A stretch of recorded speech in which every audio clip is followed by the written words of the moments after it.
This is CG Ruthless Sports. I will be brutally honest. Ain't nothing but being brutally honest. Coming at you with another video.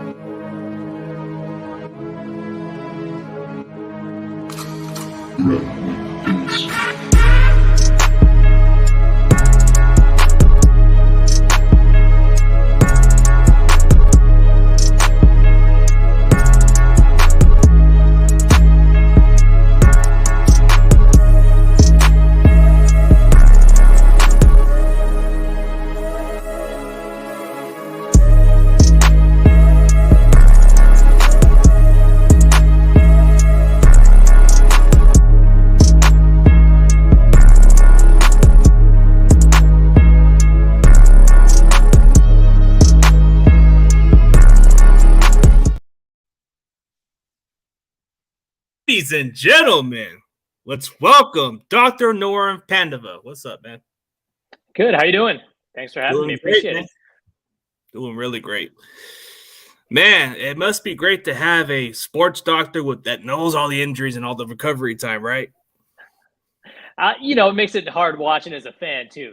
That's always a hard thing because you know what's going on and what the players are dealing with. But it's a lot going on right now for the Niners, of course. Yeah, man. There's some injuries that's very relatable to what I have with Eric Armstead. It's called the foot. I don't know how you say it, fasciitis or something. Plantar fasciitis. Yeah, exactly. Yeah. It's got a lot to do with the walking part. It makes it seem like you're limping, but how long does that take for a guy to recover for an athlete perspective? Because I have that issue and I can barely move, and it's a lot to do with the weight. Yeah, for like everyday people, I mean, this can go on for months. I mean, you can have it 4, 5, 6 months. For an athlete, with all the rehab and stuff they can do, I mean, it can be about 6 to 8 weeks for this to get better. You got to get the flexibility back. You have to make sure that you're, letting that area calm down.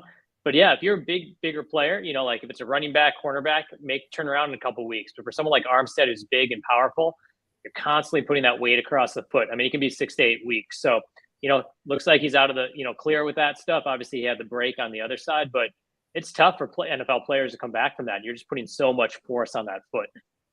Usually it's got to do with the comfort stuff. So as long as they put some type of padding on it or something like that. Yeah, you can do padding. Sometimes they'll do, in really bad cases, they'll do injection. But part of it for these players, you got to, a little bit, just putting a little bit of time on. But yeah, stretching, padding, things like that will definitely help. But yeah, the key thing is sometimes figuring out, like, is there something else going on? Like, is it the way he's running, the way he's jumping? Was that fracture that he had on the other side causing it? So the key is always making sure that you're not missing anything else that's causing that from occurring. Yeah, I had to deal with that like a few weeks ago, and it's a pain, and it's really painful. Like sometimes it makes it hard for you to walk, and then it's like you can't even move. You're just like limping like that, and it's always better to rest it up and put in some pain. Painkillers does help a little bit for a certain extent, but that's no joke, man. That just makes it seem like you injured yourself when you did it. Yeah, exactly. And I think it's tough because when people hear it, they're like, oh, that's like someone that, people who aren't working out, or it's from not taking care of yourself. But actually, you hear athletes get it all the time. And we see it a lot in NBA players, but it's no joke. It's a real deal. And it can be hard to, play. You can't push up on that foot if you've got it going on. Yeah, that's the painful part. And then the similar injury that Trey Lance had, I had like maybe a couple years back when I actually fractured my ankle, or the fibula part.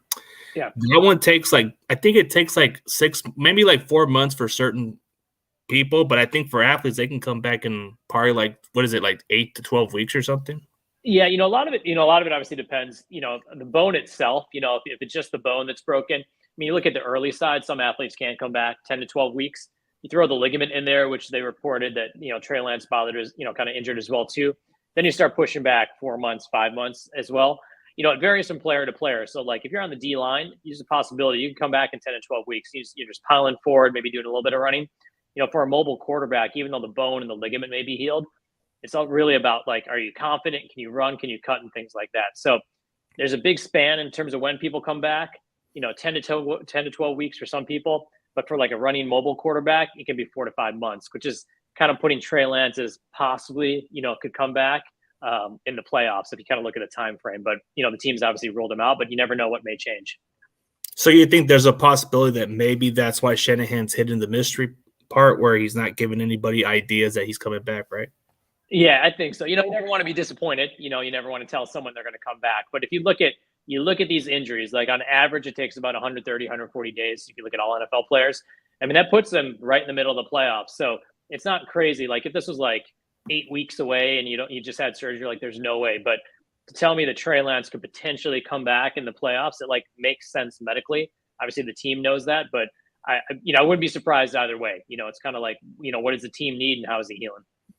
Yeah, it depends on the movement too, because like when you get surgery, it takes a long process to recover, and especially when they put some plates on your ankles and all that stuff, it takes a while. But for me, I think I had to get multiple surgeries out of it because it was that bad of an injury. But it could be tough. I mean, you get one in, then something else pops up. You got to get the plate in, plate out. Like there's a lot of different things that can go on with that. So I agree. Like we know the bone's going to heal. He's young. The ligament's going to heal. But yeah, it's about mobility, strength. Like everyone can look at that X-ray and say, "Oh, it looks great." But if you can't run around, you can't be effective. No one's going to want you out there. So I think that's the unpredictable part of it. Luckily, he's young. He's got 24/7 rehab at his right at his doorstep. But that's the thing that's going to be key. No one wants him out there if he can't be mobile and effective in the pocket. Yeah, I had to take a lot of physical therapy, a lot of the movement stuff. It took me until maybe like almost 6 months to fully move better. So it's like it was a tough process, and kind of like one of those freak accident injuries. It's just athletes kind of have it pretty quick on the recovery, but for some mobile quarterbacks, it does take a while because of their joints and the movement part. Yeah, exactly. Like, someone like, I know Brady's old, but like Brady, like 10 years ago, like guy 5-6 step drop, goes back and doesn't have to move much. Yeah, you can get back. But, what makes Lance great is his ability to kind of create, kind of like Russell Wilson, so you need that mobility. Absolutely. Yeah. And then speaking of Jimmy Garoppolo's injury, since it doesn't require surgery, like, isn't he supposed to be out for the entire year, or there's a possibility maybe he can come back like late in the playoffs? Because I'm hearing two mix of this stuff because he injured his foot, right? Yeah, exactly. So what the report was, initially when we all saw it, they were like, "Oh, it looks like an ankle," and then suddenly the report at halftime switches to foot, and everyone's like, "Oh, he's out for the season." No, he's not out for the season. I mean, it sounded like he broke some bones in the foot. So in general, if you have a broken bone in your foot, or even one or two bones, as long as you don't have that Lisfranc injury, which is like this, important ligament in the foot.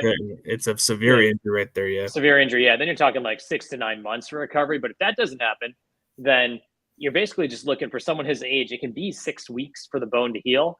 So we know pretty predictably for someone like him who's not getting surgery, it's going to be healed at six weeks. But the key is just like with Trey Lance is like, can he run around? Can he move on it? Can he be effective? But Shanahan didn't rule it out as well too. So I think there is a possibility that, come late, if they make it late into the playoffs, that Jimmy could be available, Trey could be available, and who knows how Purdy's playing. So it's going to be an interesting situation for them, around that time. Yeah, it's pretty hard with those two choices they could choose on IR. They can either get Kinlaw back, which he's been dealing with arthritis knee issues, and that's kind of like something that doesn't go away. Yeah, I think with the tough thing with Kinlaw is that, he obviously had this problem for a long time. I know 49ers fans were like, why is he injured? What's going on with his knee? Then he gets surgery and it's like, okay, we've solved the problem. But, with ACL surgery, that first season back, it's going to be difficult for a lot of players. I mean, Nick Bosa is an exception. But then you also think about the couple of years where he was kind of like wearing and tearing away on his knee. So you take a guy like that's had knee problems for a while, get surgery done, and he's like 300 pounds, muscular, putting tons of stress on his joints. It's going to be wild. It's going to be hard. So my gut would be, if they're looking at the team and keeping Kinlaw on IR, I don't know, what's the risk of taking him out there and then his knee swells up, and then suddenly you've got a, wasted spot. So it'll be interesting to see what they do with them. I mean, typically just giving them extra time may help, but there may not be enough time left in the season, even in the playoffs, for this to like completely calm down over a couple months. I would think if we were to play it smart, just like call the season over and try to get somebody else, get maybe a Sheldon Richardson or a Sheldon Day who's been familiar with the system. Yeah. I mean, I don't know. Kinlaw's just too much of a risk. It's like I've seen some athletes who dealt with arthritis knee issues, and it limits you in some ways. It really does limit you if you're playing football. Yeah, exactly. You can get away with it in some other sports, but yeah, in football, especially at that position, like it's having someone who's consistently there all the time. So if you got someone who's has a great game, then suddenly like 2 games he can't play. It just need someone consistent who can be out there and may not be the high level performance that Kinlaw can, but somebody you can just count on to be there, every week. Yeah.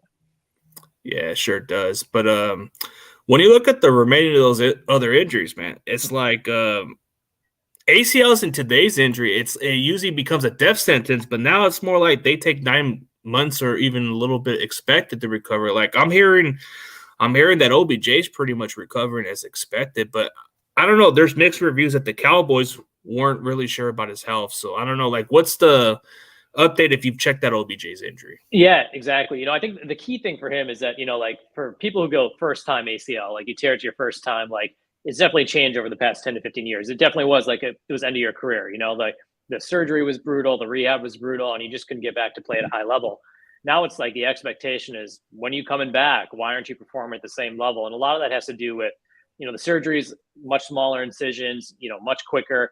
And then we're rehabbing athletes like so much harder. Back 10, 15 years ago, people were like not walking for a while. They weren't really moving their leg. Now it's like, let's get them moving day one. Let's get them doing stuff. The problem with OBJ is that it's his second ACL in the same knee. So, so for, a lineman, for maybe a linebacker, even for like a fullback, it's like, okay, it's not a big deal. For at the wide receiver position, you've gone through 2 surgeries. So it can be a little bit hard in terms of how effective is he going to be in terms of running, cutting, pivoting? Is his knee going to get irritated as well too? So I think where OBJ could be in a good position is if you're looking at him for a short period of time, you're like, look, you're going to be a red zone, third down back.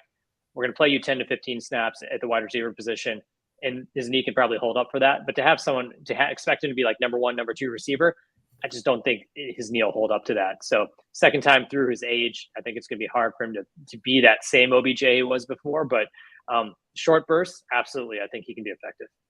Yeah, like he's not going to be your number 1 at this point. He's already at the end of his career. That maybe he'd be a good number 3. Very complimentary. I mean, yeah, it's kind of scary for some teams because he did tore his ACL during the Super Bowl, and that takes and he had it injured like before, but it was on the other knee, so that could be really challenging. Yeah, it's hard for him. And yeah, I agree. The time frame as well too. It's like, you're saying like 9 months is kind of like right in the middle there, but you get another surgery done, you're a little bit older, it can be a little bit longer for him. So like, no one knows what OBJ are you getting. You sign him, and then suddenly he's like not effective. It can be hard. So they definitely are taking a risk to bring him on. So what's the risk of bringing back Elijah Mitchell, who actually injured his MCL a second time? I think it's pretty. He looked clearly the first time he came back. He played really well. It's on his other knee this time, so I think the chance of him re-injuring that same knee, I think, is pretty low. I think if we didn't see him be as effective as he was coming off that first injury, I'd be a little bit more worried. But he came back in. Like, people usually take like a couple weeks of playing after their MCL to kind of get back. I mean, he jumped right back in and looked effective. So the good news with MCLs is that once they heal on that side, there's usually not going to be like soreness and residual symptoms. And he clearly is not being hesitant or anything like that. So it's tough because you're kind of depending on him then to potentially like bring him back for 1 or 2 games. And so I think there is a little bit of risk with that, particularly when you get in colder weather, if they're playing somewhere cold, or, they're going to have to depend on him for a lot of carries. So I think a lot of that depend on how McCaffrey is doing. If McCaffrey stays relatively healthy, then maybe they don't necessarily need to roll the dice on Mitchell. But, with McCaffrey's injury history, you never know where suddenly like he's going to be great. And then one game, he's kind of out. So, and they don't have much depth in the backfield. That's the tough thing, I mean, Jordan Mason played a little bit and TDP, but then you start going down a little bit more. So it's hard. Yeah. Yeah, it's really hard with all these injuries, but like if you wanted to bring him back coming off the IR during the playoffs, I'm just hoping maybe it's not like a setback, but it's like if he injured it on the other leg, it could be sore at that point. Depends on the weather climate too. Exactly. Yeah, no, absolutely. And then what kind of team you're playing? Like if you're running up and down the field, it's kind of high scoring game, then maybe good. But if you're going to need him to run, 20, 30 times, it's going to be a ball control type game. Might be a little bit harder for him. So I think we need him. I think we need him out there. It might be a little bit of risk with it, but I think he's produced, and we need him to kind of offload McCaffrey a little bit. You can't have McCaffrey carrying 20, 25 times a game. Yeah, I definitely agree on that part. But I think giving Mason more of the carries would be smart too, because he's kind of exactly. Yeah, he looks like more of a power back. Like that's what everyone describes him as. So it'll be good to see him out there. Everyone says he's looked good in practice and stuff. So Shanahan has a way of finding all these running backs out of nowhere. So yeah, and then there's just this injury that just seems to be a limited thing for Nick Bosa. But how does it affect him when he goes to Seattle? Because the AstroTurf can be an issue there. Yeah, I think the turf can be an issue for hamstrings. And then, the other issue is like they're playing a lot of games in a short period of time. You got that game, got the Sunday game, and you got that, the short turnaround. So I wouldn't be surprised if this game coming up, they're just like against the Bucks. They're like, look, let's rest him, give him extra time, or even say like, okay, maybe we'll play you on Sunday and then rest you on against Seattle. That turf, you can get hamstrings, knees, everything is just a higher risk of injury. And for a big guy like him, your foot gets stuck in that turf and you're doing something explosive, you can pull that hamstring. So, we forget, Bosa's this, he's had both ACLs in both knees. He's had, these injuries as well too. So he plays effectively, but we got to keep him healthy. So the turf absolutely coming off short rest could be an issue for him.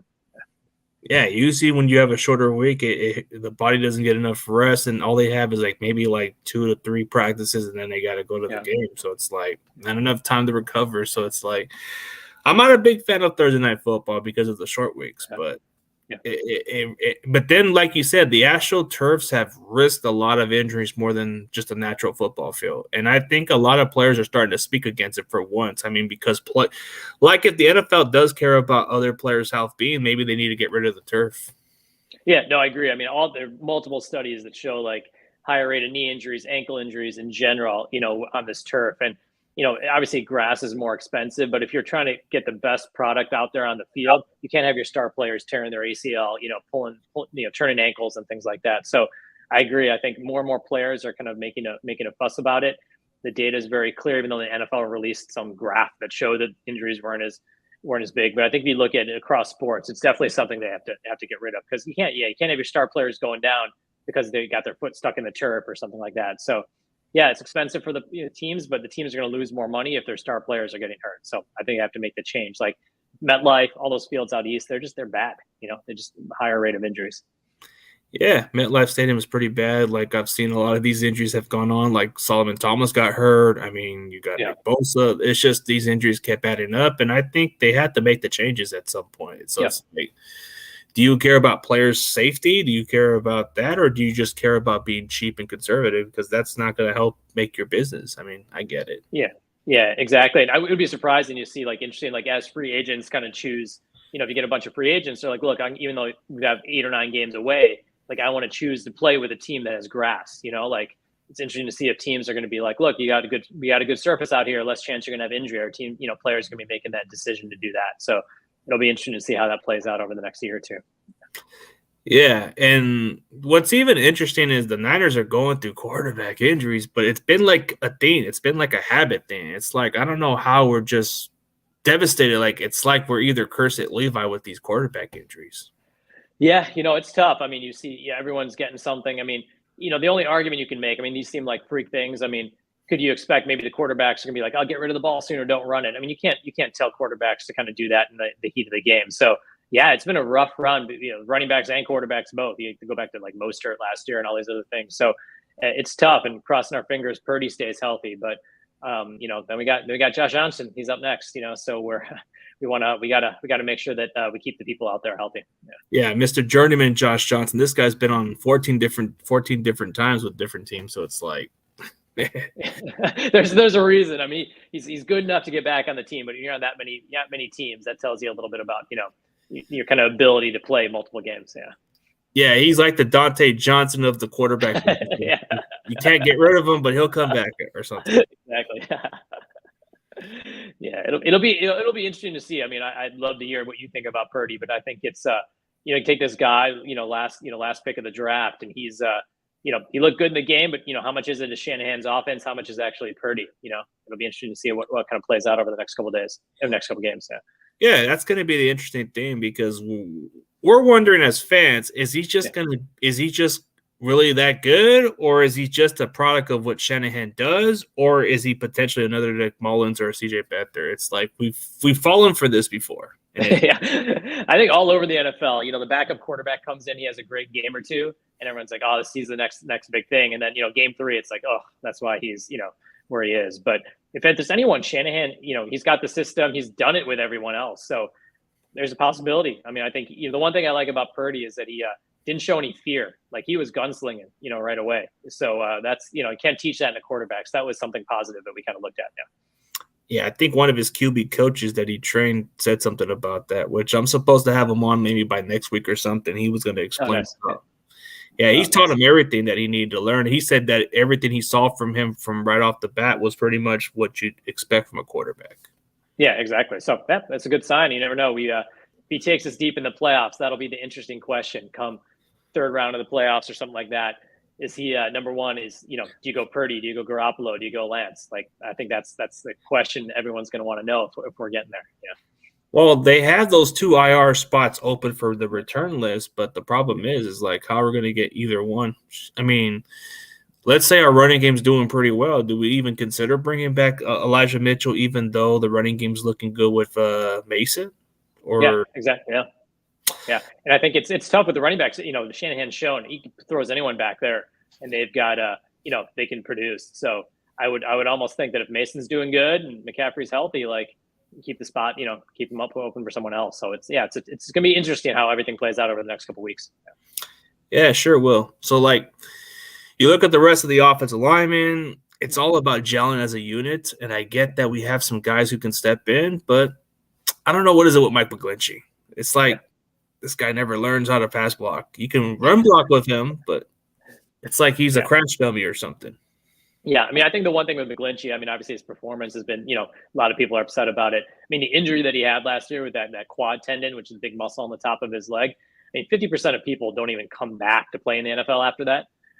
So, I mean, yes, it's remarkable that he's out there back there playing, but he also needs to play effectively. I mean, that's a tough thing, So coming off that injury, it's not surprising he's having some struggles, but I do worry a little bit as the season goes on with him, because that's an injury that could definitely cause some, soreness. It can kind of give some wear and tear as the weather gets colder. So it'll be interesting to watch over this latter half of the season if he's able to hold up and play well. I know there aren't many options behind him, but it's tough. It's an injury that, the fact that he's starting and back, an important position in the line playing is key. And especially with a young quarterback who's going to be on the next couple of games, we need him to be able to block effectively. And if he can't, then Purdy's going to be getting sacked all the time, which is not good for his confidence. Yeah. And like you said, those quad injuries, like the one he had, I think he had surgery on it or broke it or something. And that takes time to move. And usually, like they say, they never play the same. But the fact that he's out there, it speaks volume. But it's like, I get it. Maybe he'll start to shake off that rust of that injury, but he has his moments. But like those injuries, man, it's like, I guess for a quad, it's hard to stay still too. Yeah, no, you can't. Yeah, no, it's hard. You just can't. It's really, really hard. So yeah, it's at the end of the day, you need to protect it. It's a great story, but you need him to perform on the field. That's where it comes down to at the end of the day. Yeah. Sure does. And for what's going on with Debo, I guess they're limiting him with the soreness of his quad. So it's like, are they just being too cautious with it? The possible that it could be really worse, or they're just trying to play it too safe with him? I think they're probably trying to play it safe with him. I think just given his history in injuries, he always gets quad, hamstring, groin, all these other things. I think with, if this were like the playoffs, we're talking like the big game. I mean, he'd be out there practicing, doing everything else. I just think they're trying to preserve him. It is interesting though, this year, they just haven't used him as much as they did last year, even before McCaffrey came out. So, I almost wonder how, if they had anything in this new contract. I know they said that there was no limitations or things like that, but I think with him, just knowing that he plays hard, he goes 100%, they use him a lot in different positions. They're probably playing it a little bit safe, but I assume if this was like the playoffs or the tail end of the season, he'd be out there practicing. But I think they're just trying to make sure that nothing in the middle of the season, kind of gets him knocked out, especially, with him and McCaffrey being so vital to the offense, especially for a young quarterback. Yeah. It's really difficult with that. So it's like, so speaking of what happened with Tua, like early in the season with these concussions, right? Like Hufanga had it also, but what's the best way to was it like the right decision between the Niners or the Dolphins for whatever situation they chose? Like the Dolphins, they went too early at that point, but did the Niners play it smart with Hufanga? I think so. I think you always always err on the side of being safer, So I think that he, kind of took him out, having symptoms and things like that, and then got him back and seemed to be playing well. I mean, I think the key with these concussions is it's hard to control what happens on the field, but if you can make sure that, if a player has it and you're on the safe side and taking him out, I think that's the best thing. Because the biggest risk is, you get it and then you go back on the field and you get another one in a short period of time that we kind of saw with Tua, that short turnaround. So I would say, look, with these kind of head injuries, it's, even though we think about the head, it's going to affect everything else. So be safe, take them out, and take it out of the hands of the people who work for the team. You just got to have independent people doing it. And that's the best way to do it, to keep these players safe. But it's hard. There's not much you can do to prevent what happens on the field, but how you manage it afterwards, I think, is where you can really make an impact for these players. But they all understand the risk. They understand it's a violent game. But how you protect them after they get it, I think, is the key thing. Oh, yeah. So before we end this one, I got one more question. It has to do with Matthew Stafford's previous injury. Is this kind of career ending for him with what's going on with him or no? Yeah, I think so. I mean, it's a possibility. When you talk about a spinal cord, contusion, which means that his spinal cord, like if you were to look at an MRI, like there is bruising of the nerves and things like that. And that's one of those things where you don't mess around with. Like, yeah, you can treat it, it will go away, but you take another hit. You're worried about someone getting paralyzed, things like that. So I think, given just how banged up he's been, his age, I would not be surprised if he just calls it quit. So I absolutely think this is a risk for that. Yeah, there are possibilities you can make up to say, oh, if he does X, Y, and Z, he could come back. But he's played a lot. He's older. We're surprised how Baker Mayfield's playing last night. All those things. But I think, yeah, this is probably like a career-ending thing for Stafford, and probably a decision he's going to make. I'm sure some doctors would clear him for that, but the risk of him having a severe, injury in his last season just isn't worth it. So I would not be surprised if this is the last we've seen of Matthew Stafford. Yeah, it's kind of concerning because I've heard of that injury got worse before the concussion. It kind of went into the next injury, and I'm like, dude, I think he's done. It's like exactly. A lot of the hits, and he's already old, so it's like. Yeah, exactly. Yeah, it's not the risk, I agree. If he was like 23, 24, he's got a full NFL career ahead of him, but he's been so banged up even when he was with the Lions, and to have it this way, it's like, look, at least you're walking, you got function, just like don't risk it to play one more game, when you're at the end of your career, especially for a team that's not going anywhere. So yeah, man, it is. But really appreciate you for being on the show, and it was great to get a good understanding of these injuries, man, because for these players, man, we're all concerned about their health being, but it's kind of like concerning for some players that overcome it, Yeah, exactly. Absolutely. No, love talking with you, and appreciate you having me on. Yeah, anytime, man. Like, if I need some more updates, man, I'll definitely hit you up again, man. It's been great. So tell everybody where they can find your channel, or if you have any platform. Yeah, no, main thing's on Twitter. So it's at Dr. Nirav Pandya on Twitter. Just find all my content and stuff on there. That's where you can find me and check out the injury updates. Absolutely. All right, man. Thank you, man. And as always, guys, we appreciate y'all. And me and the doctor is out, and we'll see you guys next time. Take care. Thanks, guys. Take care, man. Yeah.